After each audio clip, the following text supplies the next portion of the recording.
Words cannot describe how special this episode was for me. Welcome back everyone to the final time, for quite some time, 2 months actually, that I'll be doing these weekly ReZero anime analysis videos. Moving straight on to the beginning of the episode, this, along with other examples later on, is an amazing use of anime as a medium. Last episode had such a strong, terrifying ending, which led some to believe that there would be a showdown between this Subaru and Ram. Especially with how Subaru is going crazy. In the title card, murder becomes a habit showed on screen. However, as was hinted in last episode, Amelia was also suspicious of Subaru's actions. Maybe not in the same way Ram was, but Amelia still had her reason to believe that something was wrong. So as Subaru barbarically charged at Ram, Amelia had to stop him. Ram here actually indirectly brings up the gluttonies, and their ability to take other people's forms. Subaru then tries to plead that he's lost his memories, and to no one's surprise, no one believes him. After all, no one would know the reason why he's kept it hidden up to this point, and I love the disgusted reaction that Ram gives to him. Ram being able to literally throw Amelia here shows how underrated her strength is. However, as we know, and how Subaru pointed out before, Amelia lets her guard down a lot because she's so trusting of others. Ram then knocks him out, and we get another scene of when Subaru's body is taken over. Subaru then wakes up to see that the entire room has the words "Natsuki Subaru is here" etched all around the walls. This, I can only assume, is one of the gluttonies trying to mess with him, trying to separate him even further from Natsuki Subaru. He already has this impression that he's some maniac, and this would no doubt make Subaru feel even more lost and even more trapped. Reed then appears, as seemingly one of the rules of the tower were broken, allowing him to leave the trial room, and we're given pretty similar visuals to last loop as well, like the lighting in the tower. Julius is then seen fighting off a horde of the centaur mobbies that we saw in episode 3. Reed then challenges Julius to one last duel, which I think it's likely that he is the reason that Amelia and Julius died during the loop in episode 9. As Subaru runs to honor Julius' last request, he's constantly taunted by the phantom melee. I think it's important to note now that, as some of you have pointed out to me, this melee isn't a result of the gluttonies, but rather the result of the Book of the Dead. And from that I'll say, I think it makes the Books of the Dead a lot more interesting. I feel like it's connected to his guilt a lot too, especially with the types of things melee says. Moving back to the episode, Subaru meets up with Beako and Aridna, and I would like to say it's very much in character for Beako to continue believing in Subaru, no matter what. I think this sequence with Subaru's identity crisis is absolutely incredible, after being told it's an act once more. This Subaru lets all of his emotions out. The voice acting here cannot be understated. Same with the visuals and the music. Subaru asks, "Who the hell would want to become Subaru Natsuki?" His pleading is then abruptly ended by lights appearing on his face, as we can see a disgusting beast before them, which I'm sure you can guess who that beast is. Like, there's literally no question who that is. It's Shala. I mean, it's literally a scorpion. But I think this just serves episode 9 even better, because of how well it built up this episode. They then fight off the Master Scorpion. Unfortunately, one thing that detracts from this episode, and it's really not that big of a deal, is that the Scorpion looks like kinda ugly. Like, the CG don't look that good. But I really don't think that matters given the speed at which this scene plays out. And I really like this moment where Subaru catches Aridna. So I don't think that's something necessary to harp on. And after Subaru's actions here, even though Beako likely believed him before, Aridna starts to believe in him now too. We get this amazing character moment between Beako and Subaru,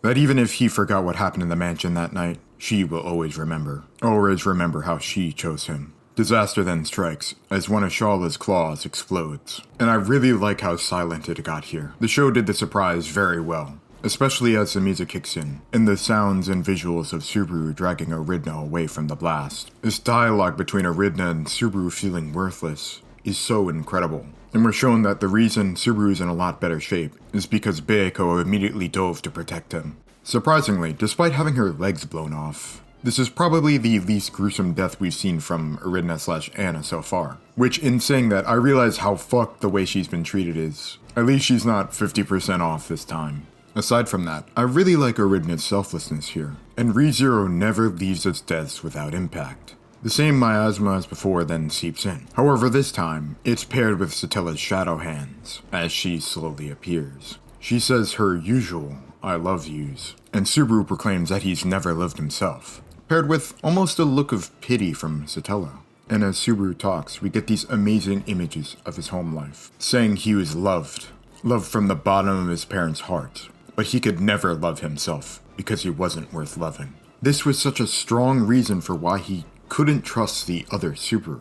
As was reinforced, he couldn't believe that someone like him could be loved. He had such a deep-seated hatred for himself. He believed it was more likely that something nefarious was going on, rather than believe that he had done stuff to be loved. Amelia then cuts through Satella's embrace of Subaru, and picks him up to run away. But Subaru stops her. He just could not understand why these amazing people would care about him. The slow pan as Subaru despairs here reminds me so much of From Zero, episode 18.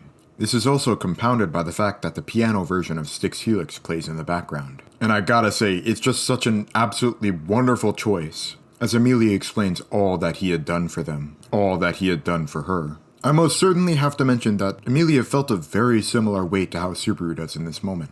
In episode 13, Amelia didn't understand how she saved him. She couldn't understand Subaru's proclaimed love for her. She says what she so desperately needed to hear from Subaru in that moment, because she knew what he was going through.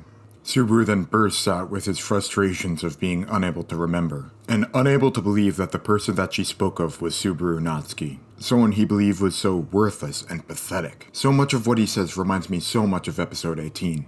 But this scene is different. Subaru isn't the strongest, the smartest, or even the most capable. But Subaru is the one Amelia hopes for and believes in because she loves him. The source of Subaru's strength was his love. How this scene ends is just such utter peak. Subaru begins to understand what he means to these people. The man Julius trusted, Beatrice believed in, Echidna forgave, and the one Amelia hopes for. This is one of the greatest Amelia Subaru scenes ever. I absolutely adore how much love went into this scene, how they use Stay Alive, and how the two of them fall while embracing each other. The way that Subaru sees this, rather than the ending of a loop, the beginning of something new. Echoing Amelia and Beako's sentiments. Even if you forget, I'll never forget any of you. Because I'm watching on Crunchyroll, unfortunately so. Although actually this time they did a good thing. They hid the title of the episode, calling it episode 11, which allowed me to feel the absolute shock of the title of the episode being the title of the series. We've had similar titles before, but this is different. It comes at such an amazing part of the series, and I'm so absolutely here for it. And it's perfect for this arc. Moving a little backwards, I wanted to get more analysis in. I know how much I've glazed episodes prior for their violence and graphic animation, and psychological horror, but this is where ReZero truly shines. This is why I'm here for ReZero. Hope in the deepest pits of despair, and the best character interactions I've seen out of any show ever. It understands what it does best, and builds upon more and more of what we've already seen in the series. All those callbacks signify that, and they are absolutely not done frivolously.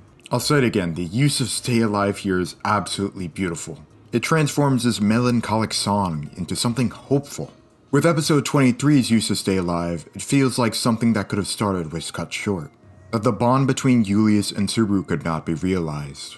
That Subaru could not say the words to Amelia that he wanted to. But when Stay Alive plays here, something new is beginning. Its use here is also perfect because, Amelia sings a song. And it reflects all of her feelings in Arc 3, which, as I said earlier, are similar to the feelings that Subaru had in this episode.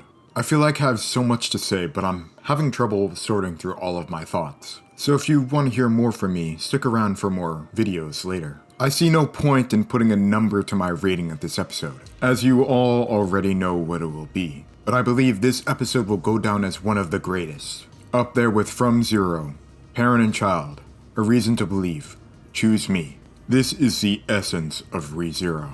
If you'd like to see more from me, you should subscribe to the channel. I'm definitely going to be doing more ReZero content over this 2-month break, so stick around for more.